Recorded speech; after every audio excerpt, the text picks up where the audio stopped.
Well, hello everyone. Welcome to our podcast. My name is Robin Dolezal. With me is Alex Pars and my other colleague David Renzi. Together we are with Ironwood Financial. Good morning, gentlemen. How are you this morning? Good. Doing How well, about yourself? Good morning. Good. All right, guys. Well, so we've got today. On our podcast, we wanted to talk about outliving savings. You know, we meet so many retirees every day, and obviously one of their main questions is, you know, am I ready to retire? Should I retire? You know, once they've kind of decided they're going to retire, the next thing that they always kind of come to us with is, well, I'm really worried I'm going to outlive my money. So I figured that would be a good conversation for us to have today. What do you guys think? Nah, let's talk about something else.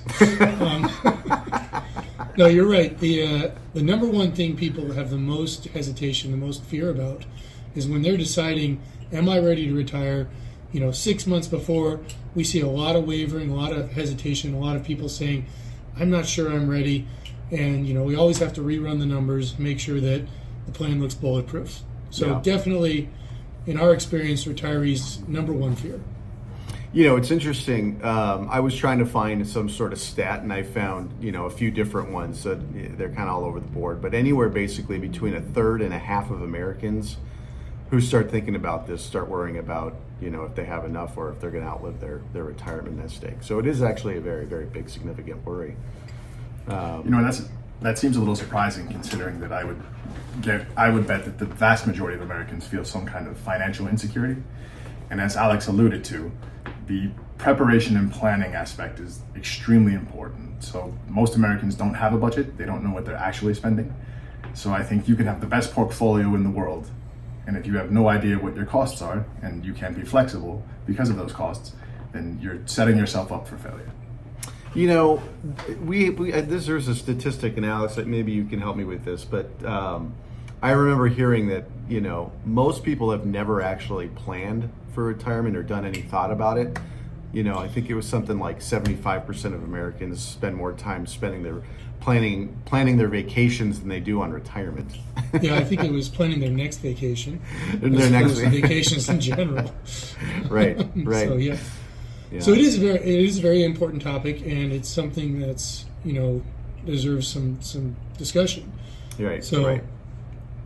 So I want to say that one of the reasons people are, you know, should be concerned about this too is, you know, and this isn't as of, you know, recently, but, you know, just over time, people are living longer, right? You know, we've got a lot of preventative care measures. People are living healthier, I think, and they're just, you know, in general, living longer than they did before.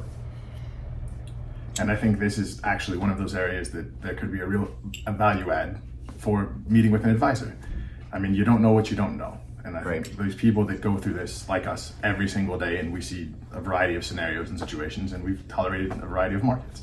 So meeting with that advisor, getting those questions answered. Hey, what does it look like? Do I have my estate plans in order? Should I meet with a professional there? Is there something that I can do on the tax optimization side? I mean, having a team of professionals behind you to really answer those questions and make sure that you're in a solid place and have your foundation in order is critical to successfully not outliving your assets. Right. So there's usually a few different things that we walk through with clients, or if you're on your own, obviously you can do these on your own. But, you know, let's talk about I want to know what your guys' opinion. What is the first thing that you think, if you sit down with a client, what's the first thing that we've got to do? What's the first planning phase, in your opinion? So in terms of this topic specifically, it's amazing. As you mentioned earlier, people have no idea what they spent.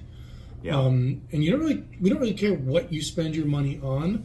What we care is how much you actually spend, because just like through the rest of your life in retirement, if you spend more than you make, things aren't going to go so good.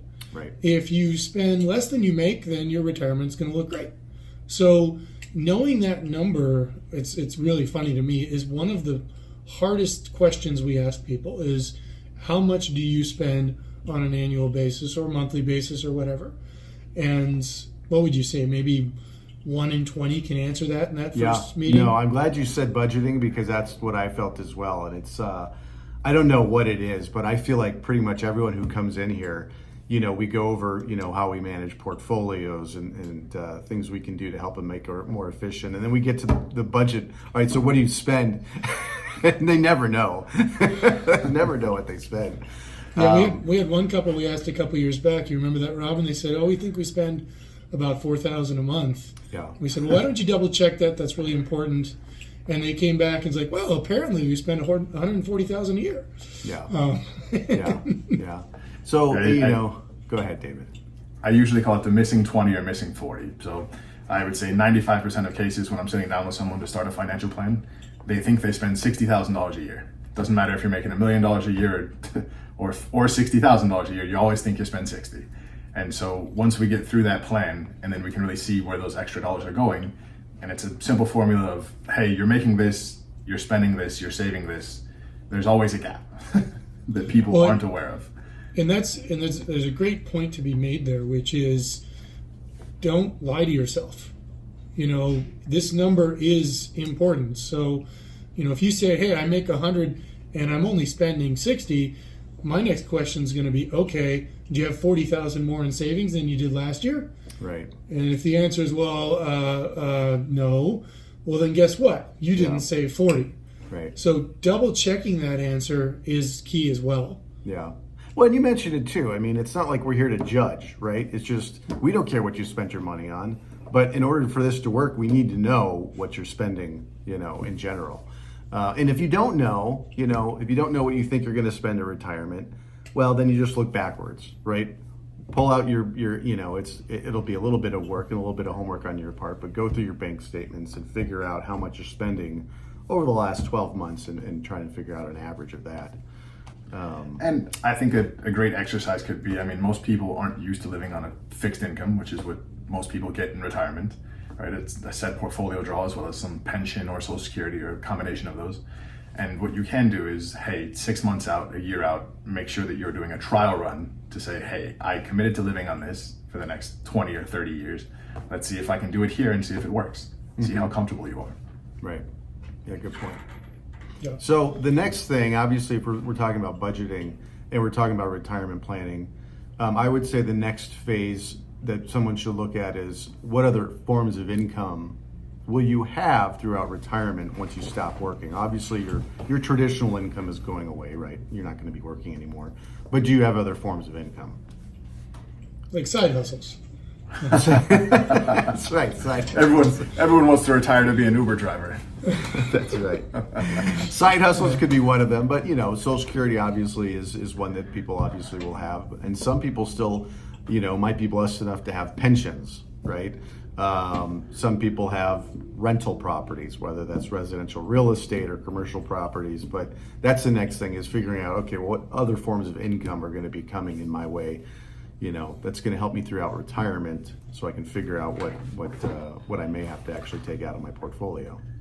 Right. I think sorry, go ahead, Alex. Right, and one of the best case scenarios, which makes this really easy, is, okay, I sat down with a couple the other day, both public servants, and it's like, how much do you spend? Okay, we spend $4,000. How much is your Social Security? $2,000. How much is your pension? $4,000. Well, you make $6,000 guaranteed, and you spend $4,000. Done deal. Yeah. You're good. How much should I save? You're good. Don't worry about it. Yeah. No, I had a very similar situation where a single woman came in. This was earlier this year, and she was scared to death that she couldn't retire at all. And we went through her expenses, and then we went through she had 2 forms of pensions and Social Security, and it covered basically all of her expenses. And I'm like, well, so what? I'm showing you here. What's the problem? And you've got $1 million saved. So, there are some times where you've already got enough income, and anything you've got saved is gravy. Right. I think one of the other points that often gets missed too is being flexible, right? So most people have a mortgage, and I'm not opposed to having a mortgage in retirement, especially if your mortgage is at 2%. It definitely makes economic sense to keep that. But some people who have second homes or who have a lot of debt outstanding, it makes it much more difficult to be flexible when the markets are turbulent. And so if you have these big fixed costs, it can definitely, I don't want to say derail, but it makes it extra, you have to be extra cautious with how you invest in your portfolio allocation and planning for when bad times come. Right.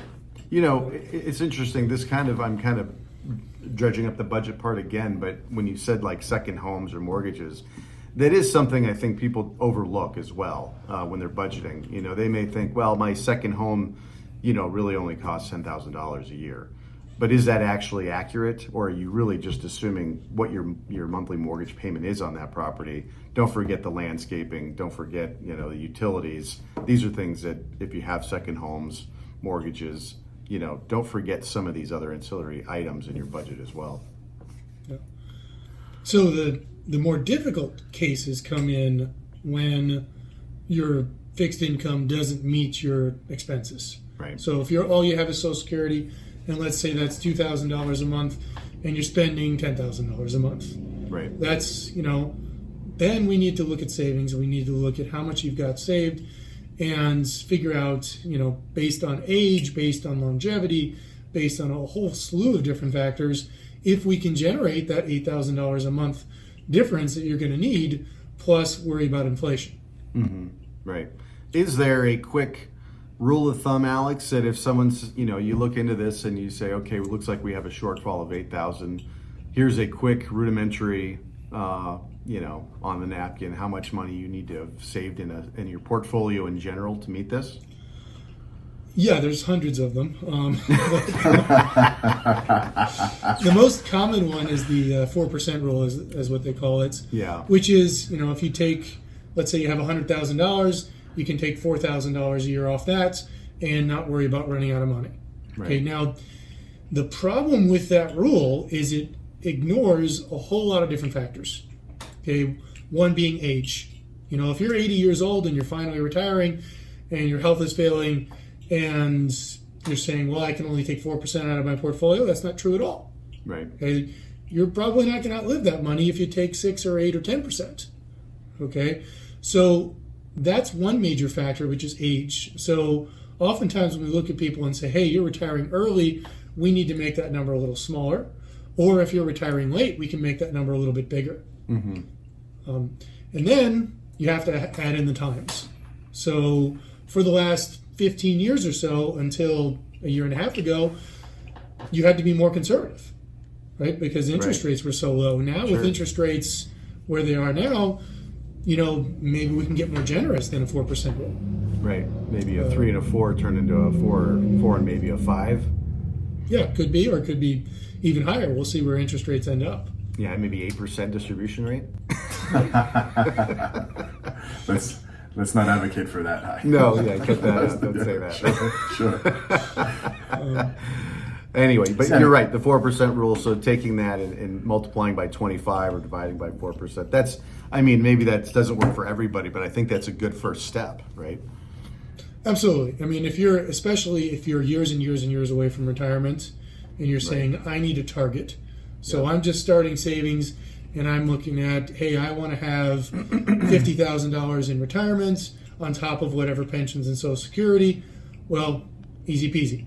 You just do the math and you can, you know, use an Excel sheet and figure out how much you need to save on a monthly basis and just make sure you're conservative with your return estimates. Right.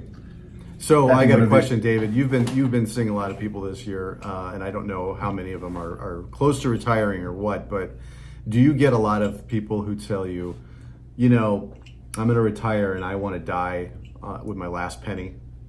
They absolutely do, and I always make the same deal, right?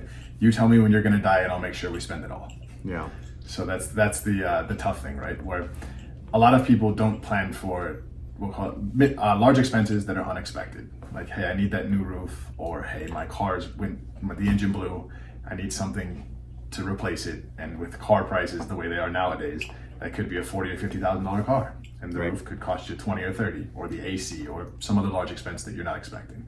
And that comes back to the planning stage of things, where it's important that you stress test your plan. So this is where you can use some financial planning software, or kind of getting in the nitty gritty and not just saying, hey, I spend 4% in a good year and I don't want to plan for any kind of health emergency or something else that may come up, right? Your goals will constantly change, and as you age and go through different life cycles, you may want to help your relatives or plan for an early inheritance or charitable giving or something of that sort as well. So don't think, hey, retirement is a set it and forget it. We got it done in year one and I never have to look at this again. It's always something that's constantly evolving and will continue to change throughout your life cycle. Sure, yeah. But I mean, there are more often, I don't know if it's more often now than before, but it doesn't seem as though people really are saying, I want to leave little Joey, a certain amount of money. They're saying, no, he's going to be fine. I want to spend it.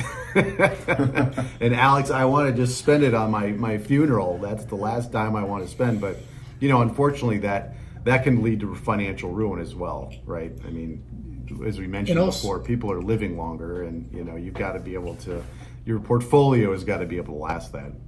And let's be realistic. Who's paying for the funeral? That's the kids. So they're not likely to be spending a big amount of money on it because every dollar they spend is less they get. So right. Well, something we should also speak to is we've seen clients who spend their whole lives working and saving and then are afraid to spend. And we tell them constantly, hey, if you don't fly first class, your kids will. Right? Mm-hmm. You have a limited number of years on this earth. You might as well enjoy the money that you worked so hard for. Yeah, no, there's definitely a delicate balance between that, right?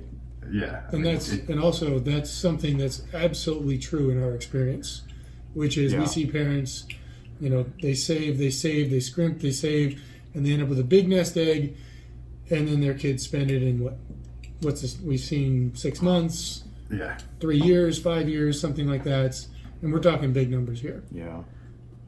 I mean, it's very rare that inheritance makes it past the first generation, much less multiple generations. Right. So it's So the next thing I wanted to talk about is we've got through the budget. We've talked about trying to figure out what your shortfall might be if you've got a set income. Okay, how much do we need to take out of savings? Let's talk about assumptions, right? Because some people, we need to temper assumptions, I guess, or expectations, right? You've got your investment portfolio that's going to kick you off some distributions or another additional income, and I've seen people come in here with their own sheets and they're like, I'm going to assume that I'm going to earn 12% per year on my portfolio. Well, that used to be the case. Hopefully you will, obviously, but for planning purposes, that's probably not something you want to use in your assumptions. Yeah, I think that's an outdated number because more recently people are kind of expecting to double their money every week. This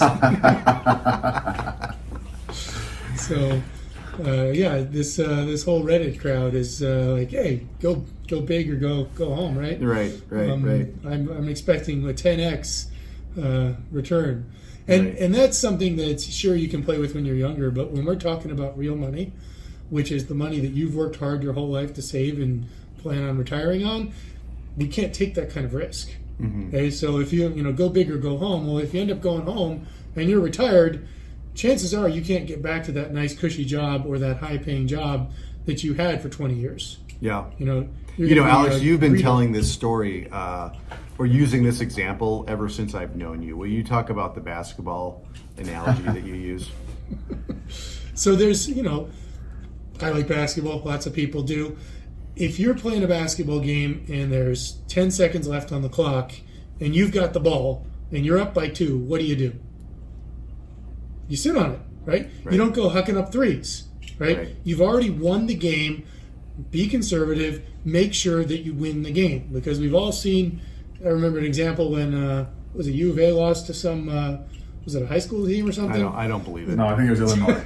I think it was Illinois, the Elite Eight or the Final Four or something a few years ago. They were up by 15 with a minute left to go and ended up blowing that game. Yeah. I mean, don't be them. Make sure that you even a few years before retirement, start winding down that risk. Okay, we don't want high risk, high reward potential out there. We want guarantees. We want things you can count on for long-term steady returns. Right. Yeah, and I will say that I steal that analogy all the time when you're not here. I think and you're right, though. It does make sense to have Obviously, when you're young and you're saving, having a hefty portion of your portfolio in stocks makes sense. But as you get closer and closer, it does make sense to have more fixed income. And quite honestly, it's okay to have some real safe stuff, some cash earning 4 or 5% now, right, as you enter retirement, because there might be some things that you need to address financially as you retire. Maybe it's paying off that last bit of mortgage, or maybe someone who's retiring and they still have that child who's finishing college, right, that they want to help with. But having cash as you enter retirement is not a bad idea, especially if the market turns, right? I think something to speak to also is the other head of that coin, where just because you're retired doesn't mean you don't have a long time horizon. So some people come in and they say, hey, I just retired, I want to go all cash in bonds. And I say, look, you have potentially 30 years left of life. You're not going to touch all of this money in the next 5. So you can afford to have some speculative assets or something that maybe we'll call it an inflation play, or something that grows with the economy in general. That way you're not stuck with low returns historically for the rest of your life. Yep. I don't know if we can use the term buckets of money on this, or if we want to call it something else, but that's one of the things that we'll go through with clients is when we set up their portfolio, setting up different buckets for different time horizons that can address those different phases of life, right? And you're talking about, David just referred to, we've got, if you retire at 60, there's, it's very probable that you could last another 30 years. So having money in the stock market or slightly more regressive things is okay, right? This is money that's going to last for 30 years. Well, and a good way to point that out is if you're 50 and you're planning on retiring at 60, you don't think to yourself, oh, turning off the risk, I'm going to go to fixed income because it's only 10 years away. You're thinking, hey, I got 10 years left, let's let that money ride. And we do that when people are in retirement as well. As Robin mentioned, they don't spend all their money in year 1. If they do, they're broke. So we have money that we set aside specifically for that longer time horizon, and that money can have more risk than the money we need to spend in 6 months or a year or even 3 years. So that's a very powerful tool that we've used through the years, particularly in low interest rate times, to make sure that we have both current income as well as inflation protection. Right. Great topics. We talked about a lot of different things you can do, and obviously there's tons of resources out there on Google. There's different financial calculators you can look at, things like Smart Asset. The only challenge that I would put with that is, there's so much information that's, it can paralyze you. So be careful that you don't read too much contradictory stuff. Make sure that you're picking things that really resonate with you and don't sound too good to be true, because too many times we've seen people, they go down this rabbit hole on the internet about, the world is ending, or I need to put all my money in one particular assets, and that's the only thing that's going to save me. Be very careful with that sort of thing. Make sure you stay with mainstream ideas, okay? None of the weird stuff, and that'll serve you a lot better. I know, I think that's a great point. And, obviously you want to do your research on some of this stuff, so you're going to go through a lot of information. But one of the other things you can do is seek professional advice, and that doesn't have to be us. Obviously, we do this for a living, so we're happy to help you. But seek advice, and Smart Asset is a great resource on the web to find financial advisors in your area. I would look for someone who's a fiduciary, who's going to be making sure that they're setting you up for what's best for you and your what's best for your situation, not for them. So I would say key takeaways are: make a plan. Yeah. Okay. Evaluate your situation. Look through your expenses. Make sure that you're ready to retire. I would say start that process about 2 years beforehand, and then keep fine-tuning it until you finally take that leap. I would agree. And I encourage anybody, even if you're young, to start playing with the financial retirement calculators out there. It's fun to do, right? It is kind of fun to look into the future and start to imagine what retirement looks like, but it's obviously a good idea, especially for those who aren't quite saving enough. I will say, I don't know that we talked about that because we're talking more about people who are about to retire, But it's always a good idea for people who are younger, who are just getting started, to try and save anywhere from 15 to 20% of their income, and that'll help them address their goals through retirement or even other goals throughout their life. Well, and something I want to just throw out there, which is you picture yourself retiring at whatever age, right? Age 55, age 60, you name it. You need a plan to get there, okay? If you go to the grocery store and you don't have a plan and you buy a bunch of stuff and then you come home and you just throw it all in the oven and expect to have a cake, it's not going to happen, right? You need to actually have a recipe. You need to have a plan. You need to follow it. So the same is true with retirement. You're not just going to get there by just bumbling along. You need to stop and take a look and say, what am I doing? How do I get there? Where do I want to go? And then your chances of baking that cake are so much higher if you actually have a recipe to follow. Right. Well, Okay, folks, then, I hope you enjoyed today's episode. Next time we're going to have a great topic. Next time we're going to talk about inflation. Obviously, inflation has been especially in our lives, very consistently in our lives the last 18 months. So we've had a lot of questions about that. So we're going to address that and how you can. There's a link on the website. So if you guys would like to meet with us and get a free consultation so we can evaluate your individual situation, please check us out on our website or give us a call at 520-318-4600.